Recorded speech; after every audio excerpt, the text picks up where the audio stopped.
Welcome guests to our launch party for A Girl Who Was His House by Sarah Jean Krahn. I'm here with editor Elizabeth Blair and author Sarah Jean Krahn. We're just gonna wait 1 minute before we get started in case our guests are still tuning in, but thank you for being here. We'll be getting started in just a moment.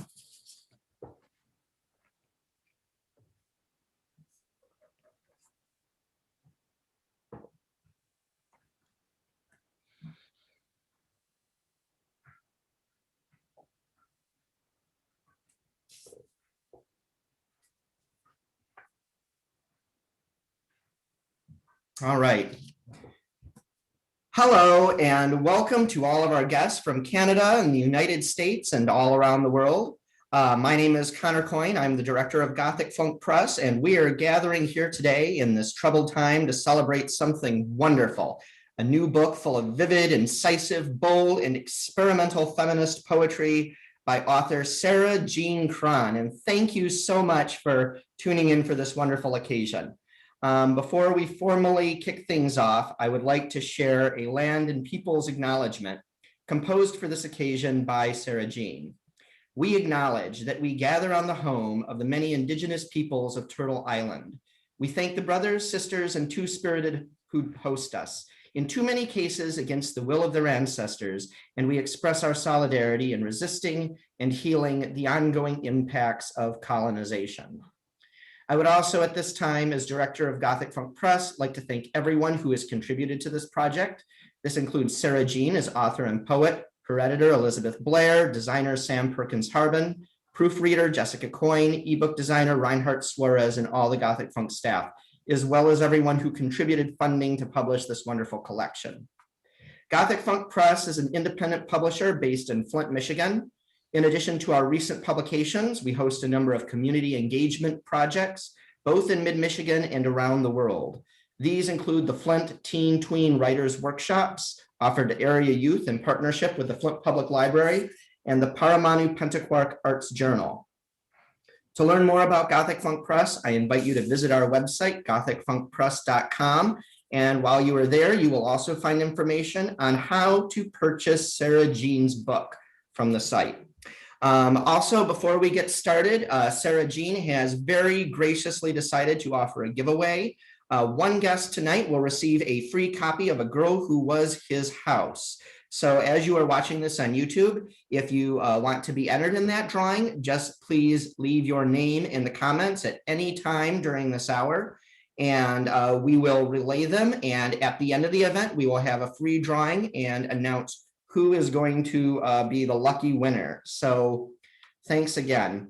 And now it is my very great pleasure to hand the event over to editor Elizabeth Blair, who will be moderating this event in conversation with Sarah Jean. Elizabeth Blair is a poet, editor, and multidisciplinary artist. Her publications include 2 chapbooks, Without Saying by Ethel Press in 2020, and We, He, She, It by Dancing Girl Press in 2016, and poets published in a variety of journals, including Feminist Studies, Cream City Review, and Stick. A full-length collection is forthcoming from Unsolicited Press in 2022. Since 2018, she has been honored to be in the Poetry Workshop Leader for the Burlington Writers Workshop in Vermont, and you can learn more about Elizabeth's work at elizabethblair.net. That's ELISABETHBLAIR.net. So thank you, Elizabeth, and let's get going. Thank you so much, Connor. I'm really excited to be here. This was an amazing project. So I am excited now that Connor's introduced me. I am excited to introduce Sarah Jean Krahn. I have known Sarah Jean since 2012, but I've never met Sarah Jean. So some of my very first feminist poems were published in Stick, which she's the co-founder of. And so I'm just go back a ways. That's 8 years, 9 years. Oh my gosh. So yeah, and since then, I think you've published like my work, some drawings of mine and some more poems, like on several different occasions. I'm really honored to always be part of Stick. It's a fantastic zine. And if you all don't know it, you should look it up. And so Sarah Jean, as I mentioned, is the co-founder of Stick. And she's acted as managing editor since its inception in 2012. Oh, so I was in the inaugural year. I didn't know that. You seemed so like put together back then. I was like, wow. No. Oh, wow. So she's passionate about feminist writing, especially that which flagrantly breaks from the norm in terms of both content and form. She's the author of Weed Apologue, a chapbook about the intersections between colonization, the destruction of the earth, and violence against women. Sarah Jean has long worked as a student support in post-secondary education, aiming to inspire confidence and love of writing in those who struggle with it. She hopes A Girl Who Was His House will inspire other writers and artists diseased by the patriarchy to interrupt the experimental literary cosmos with their traumas and resolutions. I am going to give a brief trigger warning to everyone in attendance who is encountering this work for the first time. It's important that I note that some poems in this book deal implicitly and at times explicitly with sexual assault, child abuse, slut shaming, and body shaming.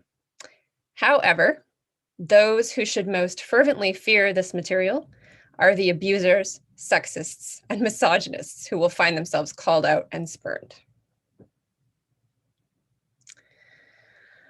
So we're going to kick this off with a reading.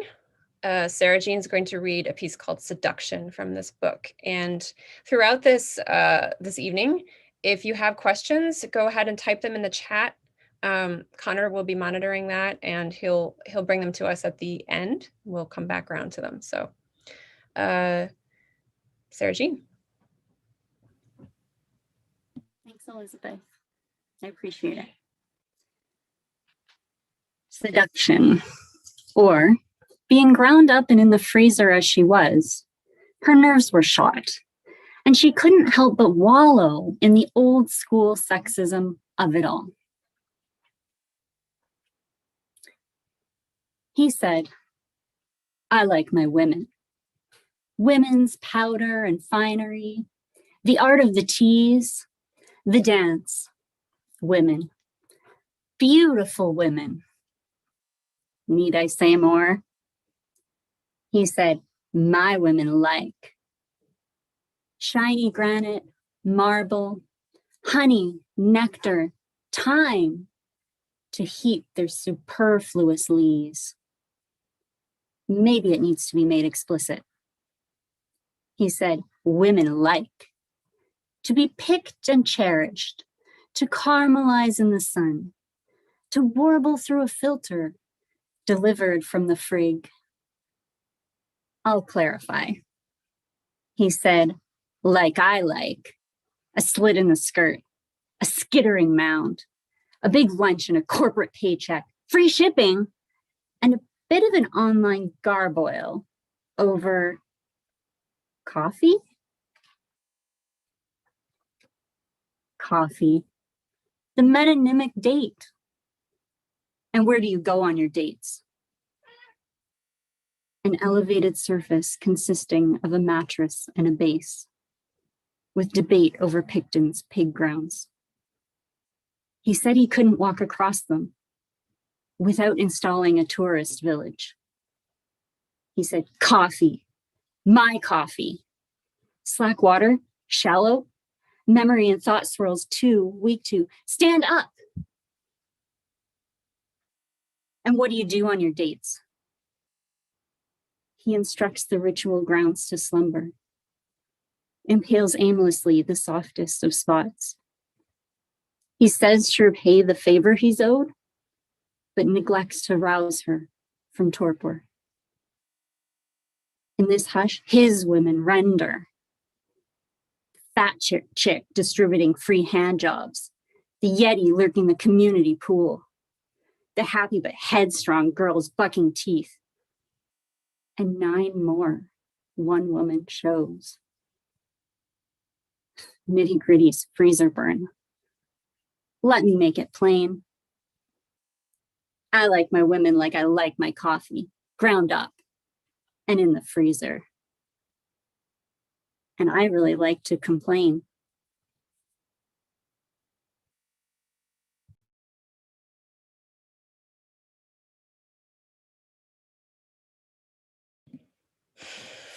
Thank you so much, Sarah Jean.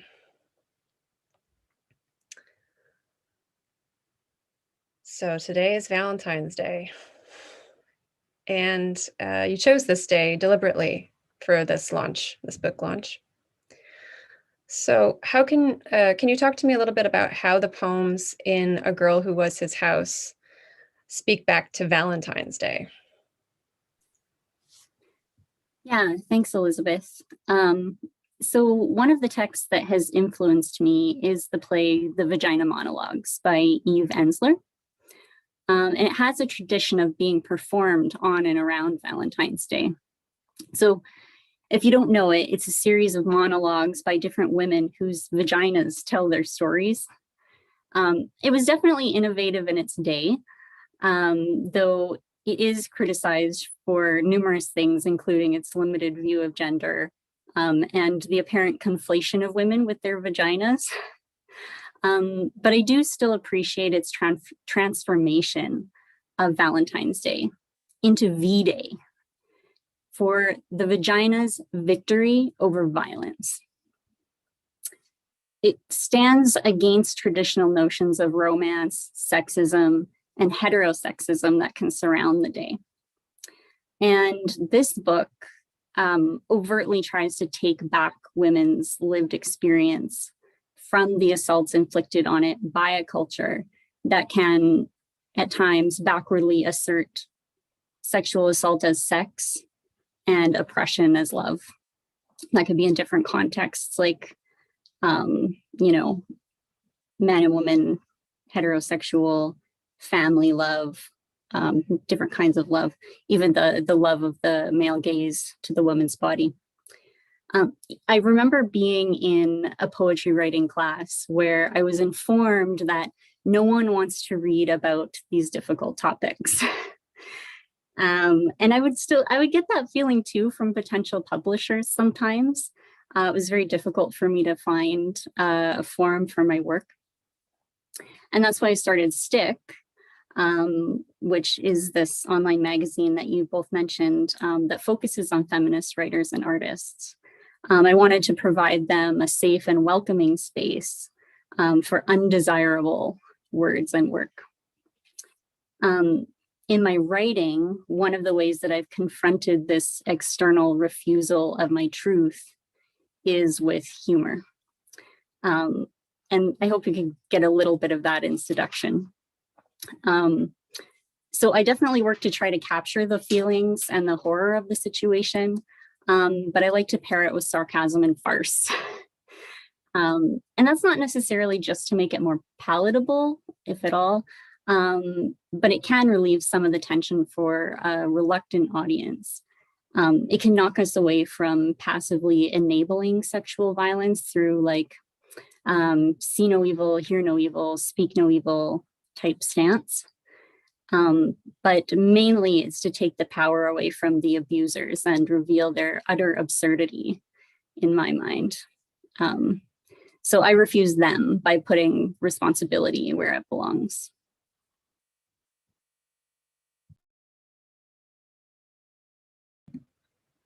And you do it well. I had the privilege and honor of helping you prepare this book as an editor, and immersing myself in it for those months that we worked on it was both hard and funny and upsetting and empowering all at once. It's very effective. I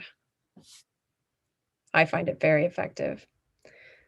Do you find that the humor, you said it relieves the tension for the audience. Do you find that it also relieves the tension for yourself as the writer, like helps you approach the material? Yeah, I think that's very apt for you to pick up on that. No, it's not all about the audience, especially when I read them out loud. I can feel a release for sure. And I love those sarcastic moments in Seduction that were inspired by, oh my goodness, now if I can even remember the poem. Basically a sonnet that is against love, against the heterosexual view of love at the time, with the man kind of choosing the woman, and she was refusing him. And so that one voice that runs through it, like, let me make it plain, that's inspired by that poem. And I love saying those parts. It definitely gives me some relief. I get a lot of inspiration from that insertion of humor. I'm struggling to write difficult material as well, so I'll take that into account. Up next, we would like to ask all of you in the audience, or those of you who wish to put in the chat a random number between 3 and 114. These are the pages of the book. And Sarah Jean will read the first 5 or so of those random numbers that you all put in the chat. Connor's going to get those over to us. Just for a little bit of unpredictable wonderfulness. It gives me a bit of suspense. Yeah.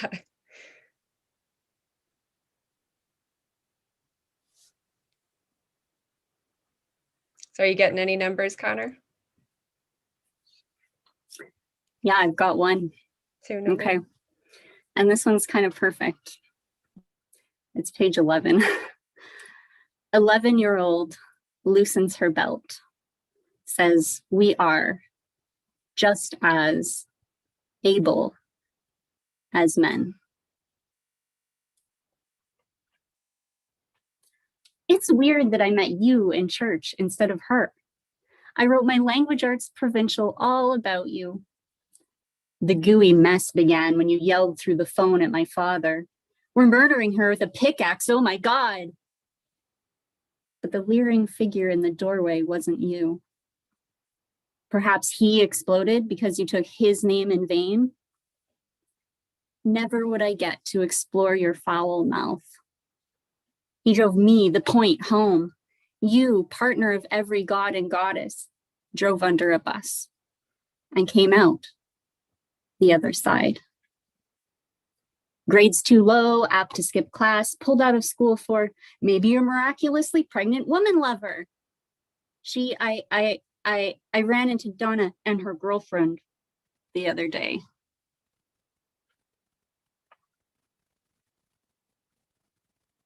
Shimmy, sin, ashamed. I was a teenage dinner. In a searing twist with my bathroom in my backpack, bereft of wastel and where to go. But that's just how the cookie crumbles.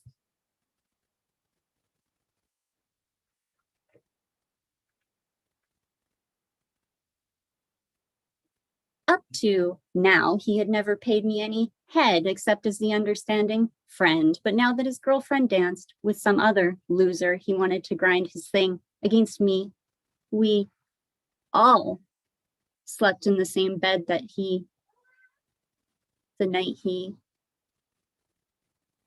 that night he just spooned her.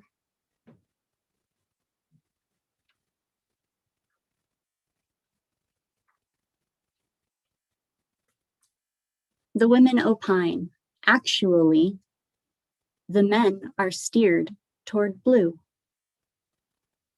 From then on, I maintained a polite distance.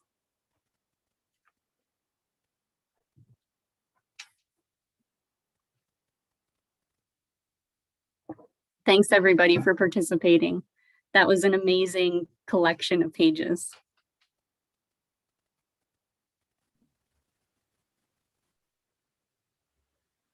Wow, thank you so much. That was a trip. It was such a great combination, I found. It was perfect. And it sort of brings to mind my next question, because the way that you put together this book and these poems is very specific, I would say.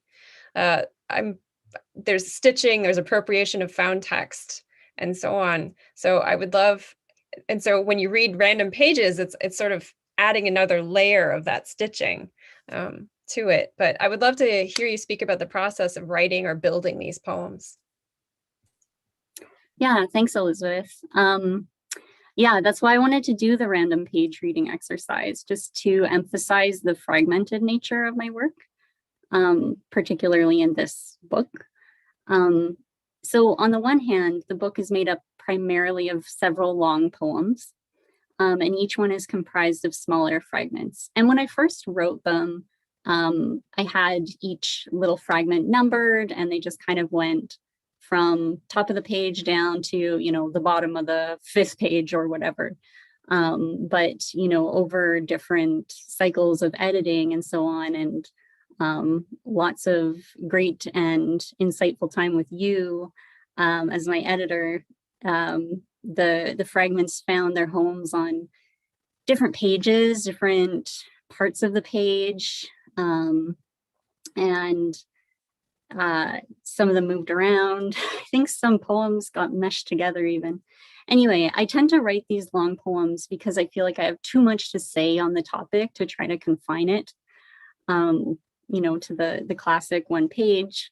But at the very same time, I would characterize my experience of writing, especially these poems, as a loss of words. So that seems kind of odd, but when I'm confronting such experiences, I have a freeze response. I can't articulate my feelings. I can't find the words, I'm apparently a writer, but I can't find the words. And so what I do to try to find the words is I look around myself. And sometimes, like in the case of seduction, maybe it comes from something someone says and didn't really mean to get out there in the form of a poem, but perhaps he should not have said it at all. So I use basically, for most of these poems, a collage method of found bits of language. And I've tried to illustrate the power of fragmentation and the found in the cover art. These are all physical items that I scanned in to the computer and pieced together as a collage. And as for the rest of the words, some of them might come from some unfortunate poor fool's mouth, but most come from the internet. So in many cases, I used a process of searching online for some mismatched keywords that I felt somehow represented the topic I wanted to talk about, kind of have a bit of a story in my head, and then have a few words that I think represent it to me. Do a search engine search of those words. And my goal is to obtain interesting and idiosyncratic results. So, for the most part, all I really did is I just scroll, and I'm copying, pasting bits of metadata in the site descriptions. The weirdest stuff can pop up there and it can be totally inspiring and completely out of context. And that's what I want. I want stuff out of context that yet somehow says something to me about this topic and this story. Make a big Word document of all these different pieces and experiment with them, play with them, test them, recombine them, move them here and there, and just revel in the sounds that are created of these beautiful combinations that are so unexpected. So like I was saying, I like to take things out of context, give them a new context, give them a new meaning. What results is often some unnerving innuendo and mischievous irony. I guess an example, one of the more somber examples would be the slumbering ritual grounds in seduction. But yeah, you find that innuendo and wordplay and irony coming out of this like grand, I guess, like multiverse basically of material. Like I can never come up with this stuff. It's all out there.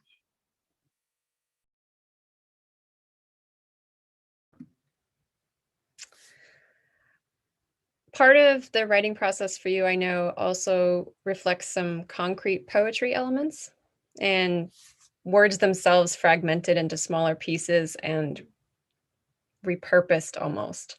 Can you give us some examples of what this looks like? Sure, yeah, that's a great idea. Let me share my screen.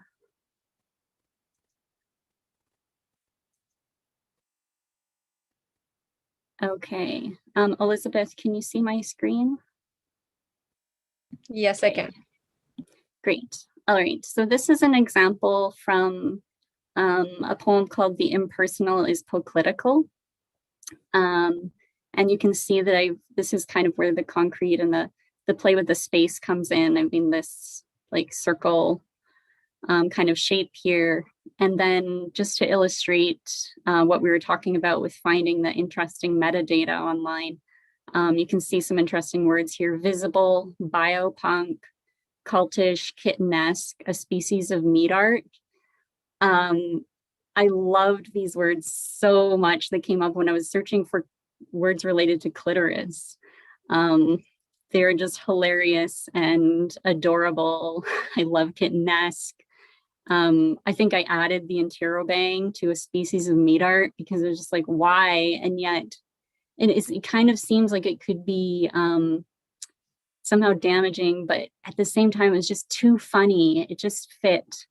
So yeah, that's in there.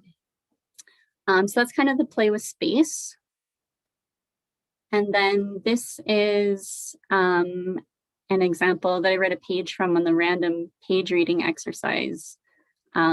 This is like the title page. So each poem has its own title page, and a lot of them have a little subtitle that is kind of a mini poem. And what I wanted to show you here was that I sometimes use the strike through. You were kind of asking me about like different ways, at least when we were talking yesterday, about different ways that I like fragment the words even further. So not just like finding these fragments outside of me, but then like cut them up and things like that. And one of the ways I do that is I use the strike through. So you can see this used to say pediatric women, meaning like girls, young women, basically in love with them, each other and in love with their life. And it turned into psychiatric because their love for each other makes them ill. And I have a couple more examples from that poem here. You can see a bit of wordplay here with antiques and breakables. The van is an important motif in this poem, so putting on the brakes there. But you can see with the strike through there. And I read this one at the Salon Sangria, so some of you have heard it, but I'll start to say it like looked at, but like stop myself, say, okay. Like it's really actually okay, it's not looked at. And then I'd start to say touch and say, ouch, right? I have to override it with ouch. I've got just a couple more here. So this one, I just wanted to show you this bit of wordplay here because I thought this one really captured what you were saying, Elizabeth, about like cutting up the words and giving kind of multiple meanings. So with this instinct, you're on the rag. I wanted so many levels of play there: instinct, stink, tincture, and the you're on the rag, and that's all referring to menstruation. So yeah, lots of fun things you can do if you think of words in the little mini pieces that make them up. And finally, I just wanted to show, and I think this was something that you suggested to me, Elizabeth. My fabulous editor gave me this idea.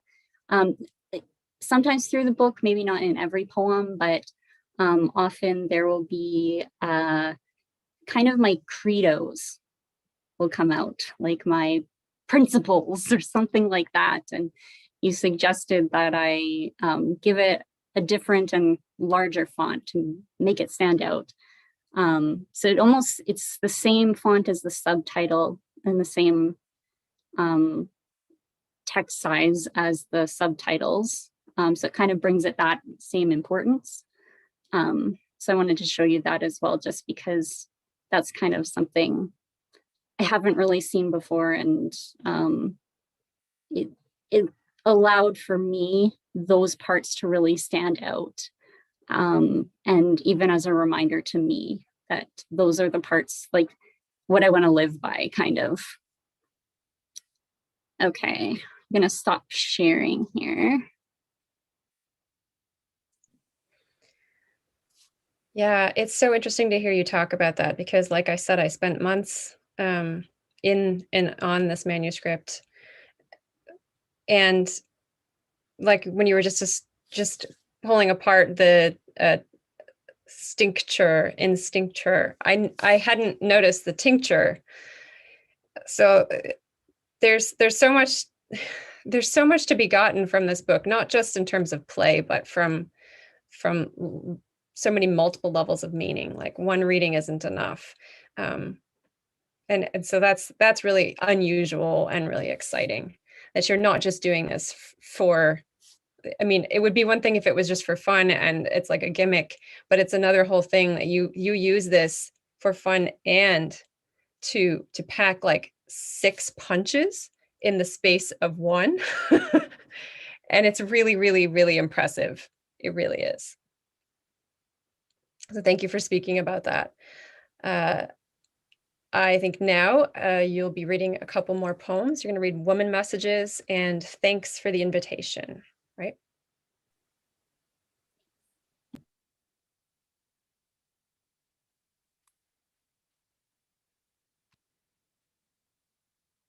Woman Messages. Or the shallow breaths, not to mention bare breasts, of a cranky sexpot, lonely for allies late in the afternoon, but not under the influence of contraceptive pills. Initial thought to publish Whoopsie, a softer world, too good a sense. Erroneously asserts the gazer shall restrain himself when shirt spills guts. First time in public, buttons pop, cleavage naive as gazer fades. My fashion secret conference turncoats, future dead friends. Thirst team, whore team, fits team, sex team, cry team, sad team, pain team, slavity. No uncertain terms, those damning words. Peel away humanity. A D-list of no-nos to the nth degree. Bloody shame, beat down sane to truly be free. Complementary team, pure at heart. Honors to a tight-lipped teen with character smarts. Give away her favors, teen. This bitch is a steal. Twinkly dominatrine. Let that frosty skank squeal. Give Mammary some pedigree, for plays my bosom mission. But my patrons sizzle limply, leering with flavorless derision. Now they gang chew me out. No justification for her toxin. Sexual literacy talking. Yes means yes, va, vagary. And of course, those ugly lungs. So, deletions and revisions. I must shake them from my body. My biggest wardrobe failure, a huge rack of tries, but devastation to those I love. Dies from complications. Shimmy, sin, ashamed. I was a teenage dinner. She has lost herself. Unsure of the official rules, she checks her corset. Her follow button has broken. It's not enough to cream her. She never defends herself, just massages her trial lyrics so that a few girls, perhaps, won't help but feel bad and break out their topless party hats in an attempt to moonwalk past the whole whore aspect. Her monthly sweat approaches. See her shaking. Friend requests batter. Likes, the headlock delusion. Notifications, waves of percussion. Comments, poison waterfall. The little slut's grieving.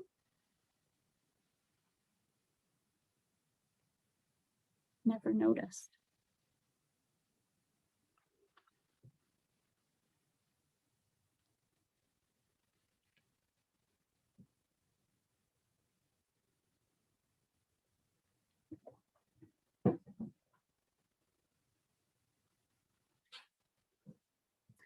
Thanks for the invitation. Or not dumbing down a reconstructed splinter of the cute forces genre, where the forefather coupler watches me grow and other really creepy things. Has anyone ever seen that Dr. Phil? With the inordinately dangerous, relatable girl character? The one utterly practiced at manipulating temptation in sympathetic adult men? The one whose hugs and bunny kisses punctuate Mr. Honeymoon till he succumbs to the common germs of her security blanket? The fluffy little lamb who persecutes the guardian of truth and fosters her own negative motor pathways? Attention whore. Babies are legion. The moment he arrives, what a precious snap of a daughter. This posh pensioner, the smartest person in the room, jovial, loudly laughing, lifetimes lost in gracious interaction. But such a strange relationship favors silence by the sink. Pat, pat, there, an unexpected embrace. Pleasant to the touch, playful swipe, vigor heave. Salivary glands unite. Whole body dancing, shirt soaking wet. Jabberwocky loves you. A familiar effect. We can see the top of her head. His retouch ploy engulfs her entire chemical imbalance. The lustful shrivel does him proud. There is no such thing as well-intentioned munchkin muffining without permission.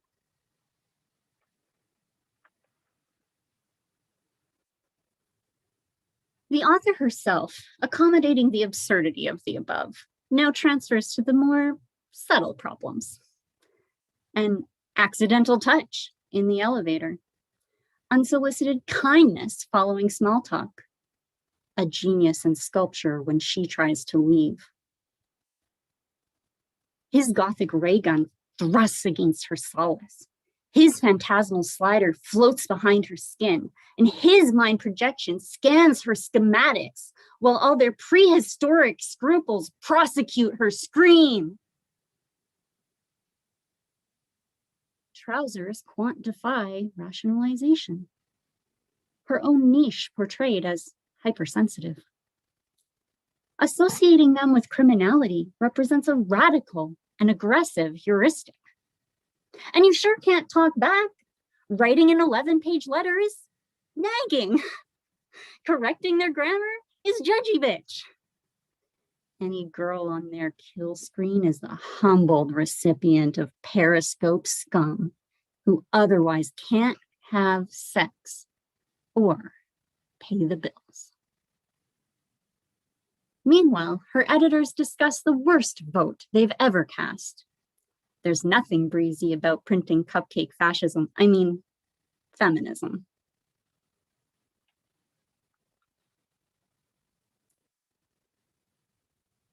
Explorations in the tension. The proximate positioning of a hug. a sad yet beautiful egg. She has to be in the same room. Has anyone ever seen that Oprah? The one where our worst thoughts and acts wedded a structure of bad thoughts quashing? The one with the invented statistics finally supplanted?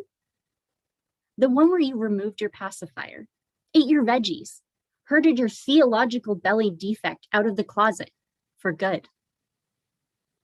Comment is free. Mentor your younger self with gleam. Full stop. You need to see the fallacy. Reclaim this space from your misery.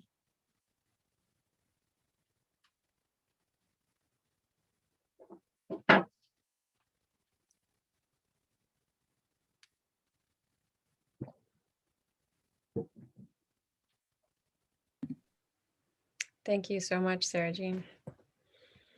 So much of this writing is so visceral, like it's taste it. So yeah. All the senses, yeah. Yes. Going for the imagery. Yeah. It's cringeworthy, but also the anger pulls me through it in a safe way. Like I think of like a ride at Disney World, like all the scary things popping out, but I'm on this monorail or whatever it is, getting me through the middle of it. I'm going to be okay. And that rail is this anger and the declaration that this is all just so absurd. I love that you see this as absurd, or that you keep mentioning that, the absurdity of this treatment of human beings by other human beings. It's like when you're so angry that eventually, and so intense, eventually it leads you to that kind of crazy laughter. How can this be real? Yes, I have experienced that. And you just mentioned the C word. You have spoken with me before about a theme that's impacted these poems, but it doesn't necessarily show up explicitly in the work, or when it does, it's subtle. That theme is madness, and more so the herstory of hysteria, the quote unquote difficult female patient. Can you speak about how that topic has informed these poems? Sure, yeah, it has in so many ways. So just for a little bit of that history or herstory, there's a pattern in that past time period, even leading to today, of labeling women as ill for understandably uncontrollable reactions to oppression and repression, labeling of women as ill for their actions of striking out against the oppression and repression. So the word hysteria, referring to the hyster in hysterectomy, the uterus, was originally confined to women and their apparently wandering wombs. And it came to be also applied to,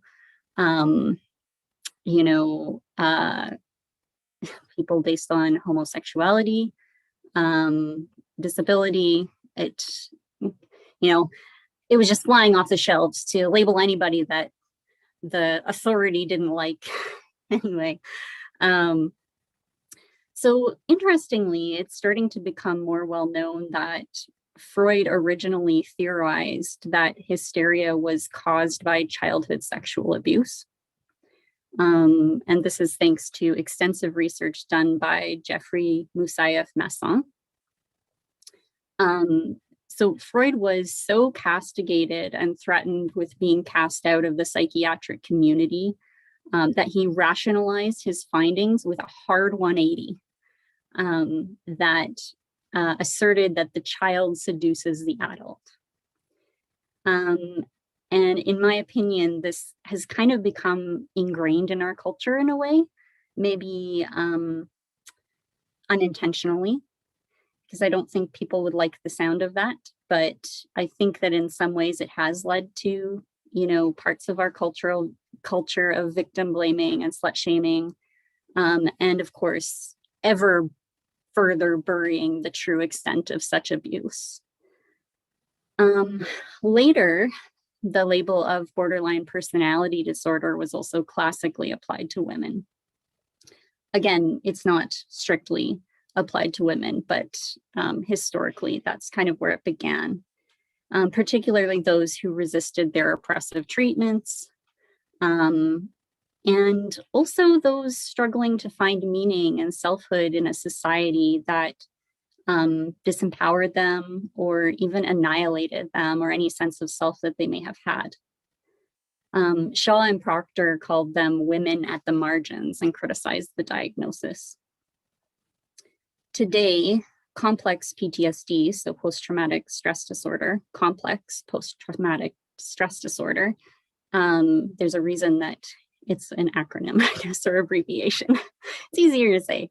Complex PTSD, it is seen to overlap with the borderline personality disorder, which in my view, all of these symptoms respond symbiotically to the disordered environment.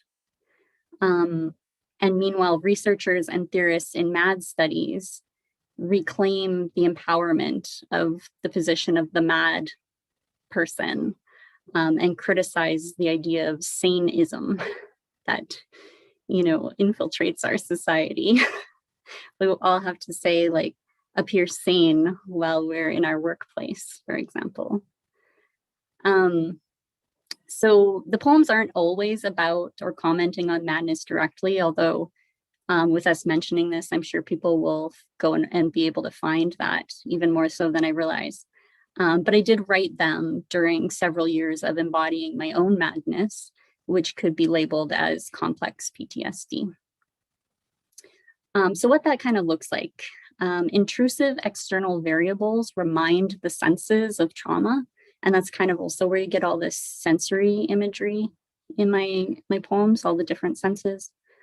So these intrusive variables, these triggers, disturb the space in the brain where traumatic memory is held, and strews emotions of spectacular intensity. The global patriarchy is set up to consistently punish and traumatize people of all genders. But it also consistently re-traumatizes survivors across a booby-trapped playground of triggers. And this is how I really view the patriarchy in my book. It's kind of like a playground and you just can't get away. It's a sadistic playground, really.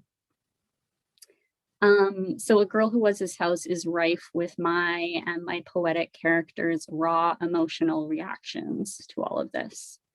And you can see that intensity. And I really want to just emphasize the intensity. It's not just feeling these feelings, but if you are a mad person with, say, complex PTSD, your feelings will be, you will feel them a lot more intensely than maybe a healthy person will. They just can overcome you and paralyze you. And that's all that you see, all that you experience. So A Girl Who Was His House has a range spanning depression, disgust, confusion, chaos is a big element here, especially when we have multiple feelings kind of coalescing, desperation, loneliness, dysphoria, panic, of course, the rage, the anger that you mentioned. But in contrast, times of safety and nurture can be almost overwhelmingly glorious and beautiful, with intense hope, acceptance, love, and surrender. So on that note, I'd like to end on a love poem of sorts and my reading.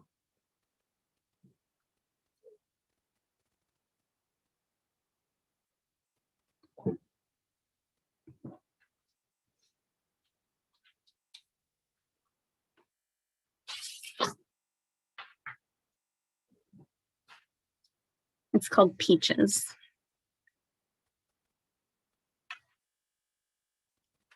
Peaches, or a term of endearment for animals who prefer to be eaten.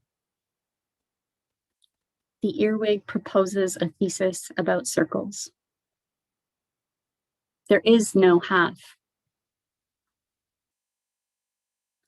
Her tallest dancer tastes terrible in music, but in pants, it matters not what one spots there, so long as they sad her in bed.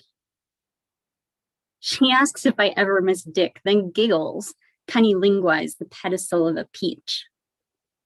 Not mine. Her dad thanks me for taking care of her.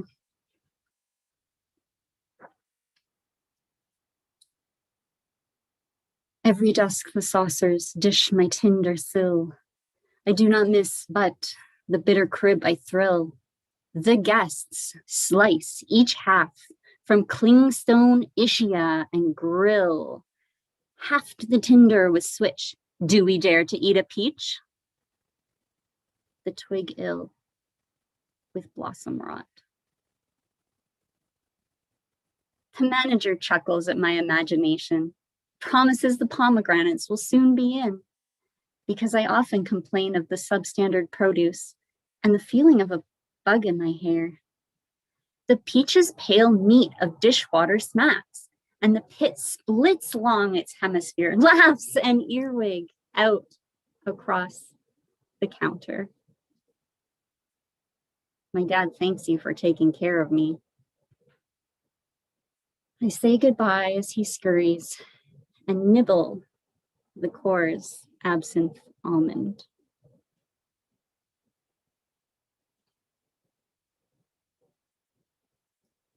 My chosen dad's favorite fruit is the peach. Warms the days of a defunct daughter, grafts a batch of ice cream pail. Fruit salad melts in a grateful grin in the numbness of his medicine. He may inhabit a mammoth peach and bob the muddled creek. To meet you and me and everyone seems to know the Josh I don't get. So I titter and nip the tongue's pulp. I'm home.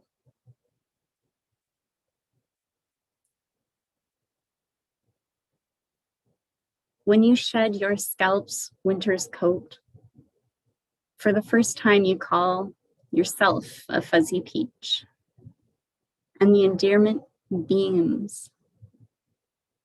Thrust into you, I can't stop my gaze down at your blossoming face.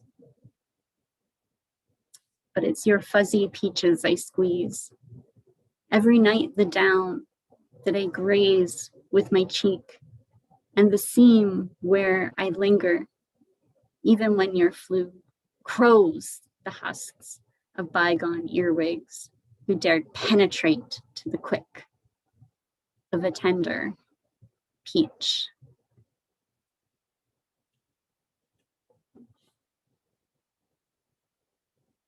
I can't always say goodbye, but I will spit them across the room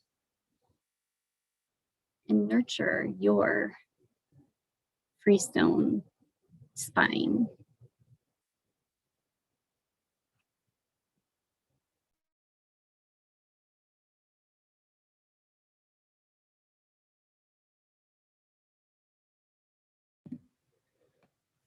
Thank you so much. That is a magnificent poem.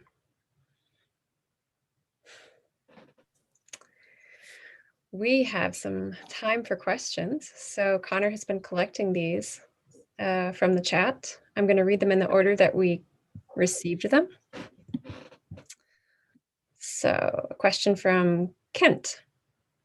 The visual element of the text itself also makes me curious about the cover art, which certainly draws the reader in. I'd be interested in hearing about how the cover art was selected or any thoughts about it. Hi, Kent. Thanks for your question. Yeah, I really had fun with the cover.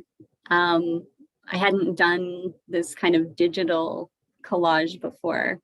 So really they're just items from around my, but some of them, actually many of them are from different periods in my life, when I was very young, getting older, and so on. So, kind of digging through mementos from even kind of my first few years of life. A few of those made it in there as kind of, I think, bits of grass. And there's images from two of my favorite books. So one is The Stars in the Sky are from The Monster at the End of This Book, which is about Grover. And actually the lettering from the Who Was His on the stairs, I think originally came from that book as well. We kind of played around with it a little bit, made it our own.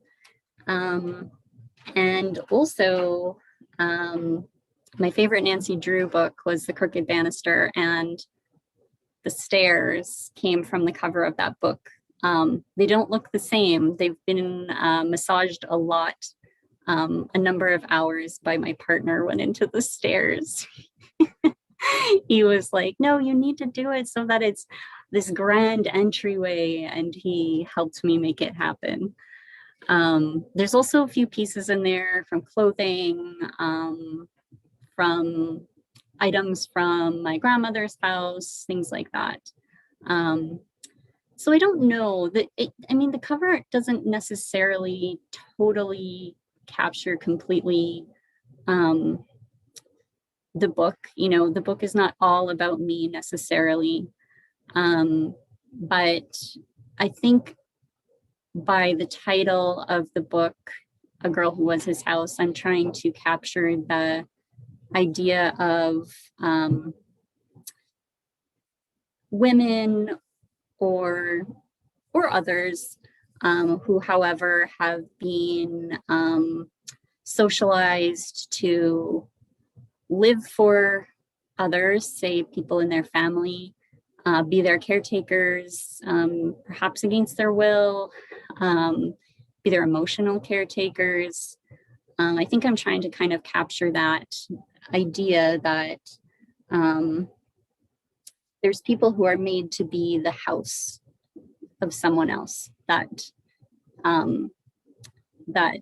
holds them safe from responsibility. And so I had kind of these types of things in my head going on in my own life when I was building the cover. And so the cover really kind of represents my own experience of being the house for somebody else. Yeah, thanks for the question, Ken. Good to see you here.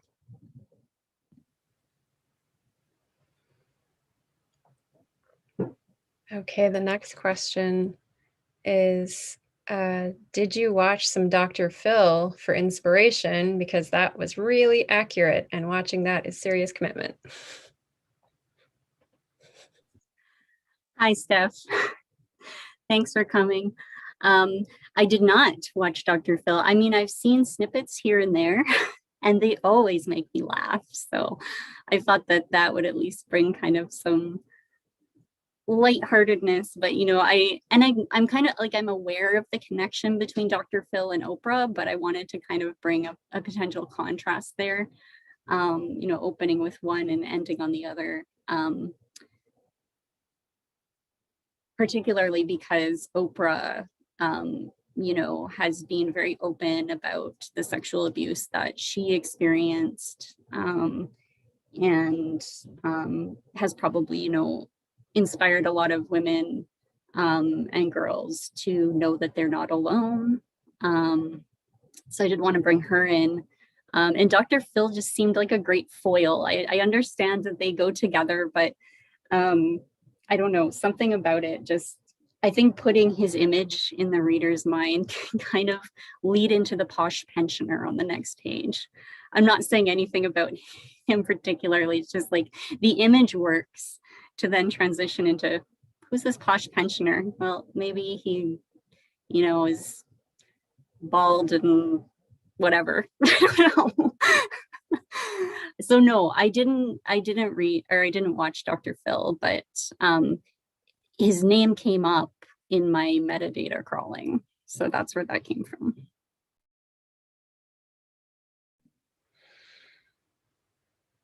So, question from Mike McLean.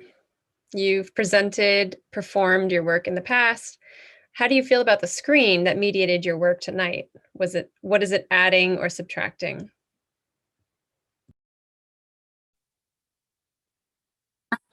Hi, Mike. Thanks for coming. That's a really great question. It's hard because for me, the screen really helps to mitigate my anxiety and make this more possible for me. So I appreciate how kind of everything worked out in this sense. I think it allowed me to to make this kind of what I wanted to be. I mean, it could have been were it in person, but there would have been a much higher chance of me pulling a very diva moment at the end and canceling last minute. I mean, even with this, of course, it went through my head. So, but I couldn't do that to you, Connor. No, I couldn't do it to myself, of course. And that, this book is for me, but and it is healing for me. But I really want to get it out there and inspire others to new and innovative ways of writing and encourage them to write about the undesirable, difficult topics. So, I want to make it happen. So the screen makes that easier for me. Yeah. Thanks for coming, Mike. There's a couple of comments, not questions, from Clara and Lisa and Emily, or sorry, and Mike McLean. Sorry, I said Lisa and Emily because you entered the drawing. I don't know if you want to respond to those comments. You can see them, right? Yeah. Hi, Clara. Thanks for coming. She said that you brought T.S. Eliot to his knees. Do I dare to eat a peach? Yes. So, I mean, it's that's a very kind way of you to put it. Because as you know, like the book is built on the fragments and it was too perfect to not include that. I mean, the purpose of the poem was not to respond to T.S. Eliot. That's not how it started. But of course that came up in my research and it really just worked. And putting it in the voice of the abusers, I think it definitely puts a different spin on it. And yeah, so I definitely appreciate your comment. And, I like to poke fun at the literary canon wherever I can, as I think you know as well. So yeah, it's fun. I'm so glad to see you here, Clara. And Mike, yes, he said that the monster at the end of this book is an excellent book. The sequel with Elmo is lacking, and of course, I agree. That was just made to make money. I mean, because Elmo was more popular. So at that point, no, it's just wasn't on the same level. But yeah, I guess another quick point about the monster at the end of this book. It's just a fascinating book because, and it really inspired me as a child, I think maybe even in my writing, because, and a sense of like active reading and interactivity with the reading, because he's looking at you as the audience, he's talking to you as the audience, he names you, he calls you, he puts responsibility on you. He interpolates you, I suppose, makes you into a character in the story. So it's really, really a fascinating book. I love it.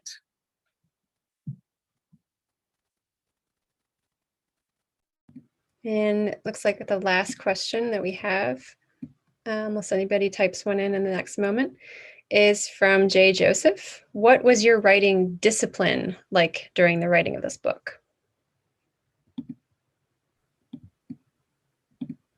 That's an interesting question. And the quotation marks around discipline seem to allow me to interpret that however I like. Well, it happened over numerous years. So even the very first poem that was written was The Impersonal is Political, and I wrote that way back when I was at the University of Calgary in 2007. The first draft changed very much after that, but so they were all written probably between then 2007 and 2014, the first drafts. So spotty at best was the discipline, I would say, but not really in the sense that it would have to evolve over time. Each poem would have to, find its story at different points in my life over those 7 or 8 years. And then, I knew that they belonged together because I had used mostly the similar collaging of the found poetry method, and they were all on kind of similar topics that spoke to a larger social problem. So I wanted to put them together in a collection. I felt like I couldn't move on from them. Several of them were published individually, or a couple like grouped together here and there. But really, I felt they belonged together for myself. I needed to have that knowledge that they had a place to live, I guess. They have their own home. So then putting them all together, that was not that didn't require much discipline. It was fun. It was rewarding. It was like, okay, I'm putting them in.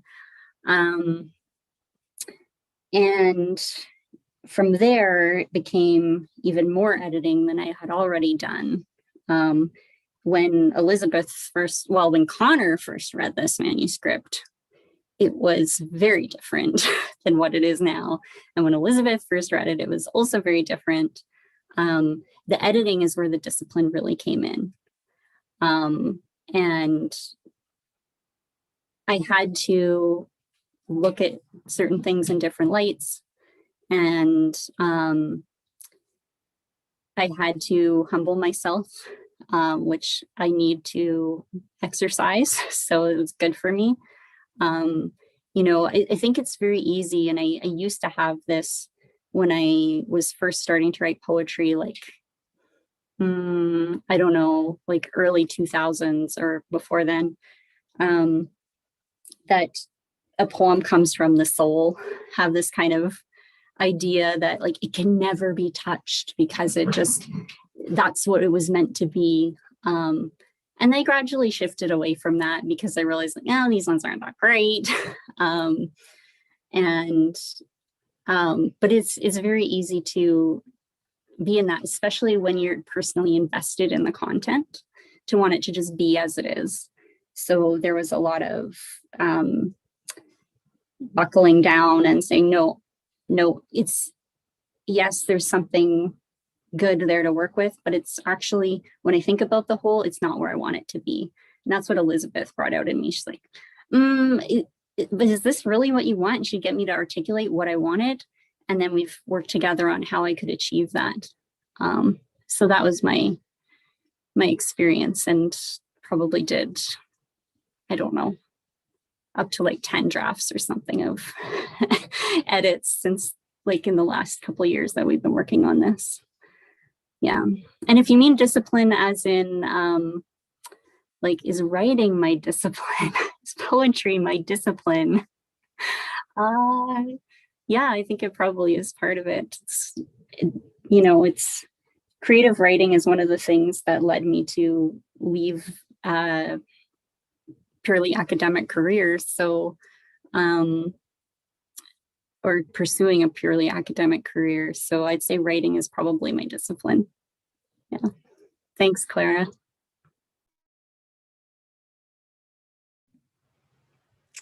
Awesome. Thank you so much, Sarah Jean. So before we call it a night, we are going to do a drawing for a free signed copy of A Girl Who Was His House. And you're doing that on your end, Sarah Jean? What's up? Yes. Okay. Coming through in just a moment. And are we also doing a second drawing for some other goodies? Yeah, so we'll have 2 runners up who will receive a copy of a zine that I made with my lovely friend and colleague, Dr. Ada Sharp. It's called Alberta Hold'em. And we wrote it in 2009. So yeah, there's even more years. How did the years pass? But anyway, and it's about the effects of the oil industry in Alberta on women's safety and violence against women. And it's based around a deck of cards. So we have a page for every card in a deck of cards. And we're kind of riffing off of the different suits. Like I think we have like broken hearts. And the club is more of like a like the violence kind of thing, like the weapon. The spade is like the shovels in the ground kind of idea. So yeah, two people will receive a copy of that. And let me see. Okay, so should I announce it, I guess? Go ahead. If you've got okay. if you've got the secret envelope, I think you should end our suspense. Okay, sure. So our winner of the signed copy. Wait a minute. Sorry, just a second.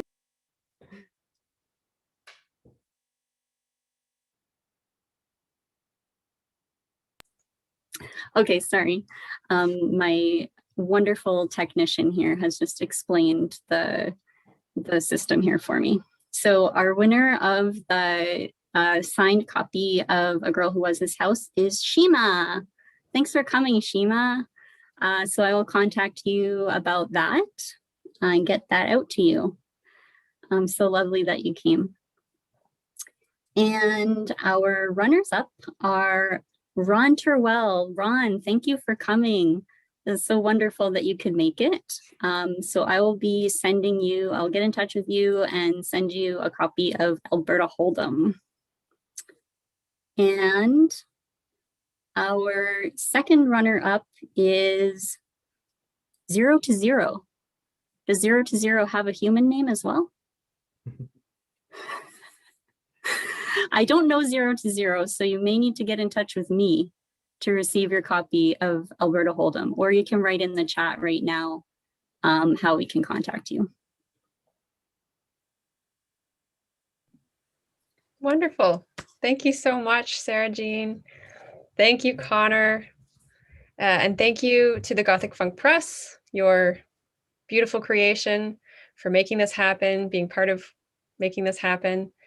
And thank you to everyone who showed up tonight to hear these amazing poems. And I really encourage you to get this book and sink into it. It's really an experience more than just a book. So happy Valentine's Day, or not, as the case may be. Happy V-Day. Happy V-Day. And have a wonderful week, everyone. Keep holding it steady in this crazy time.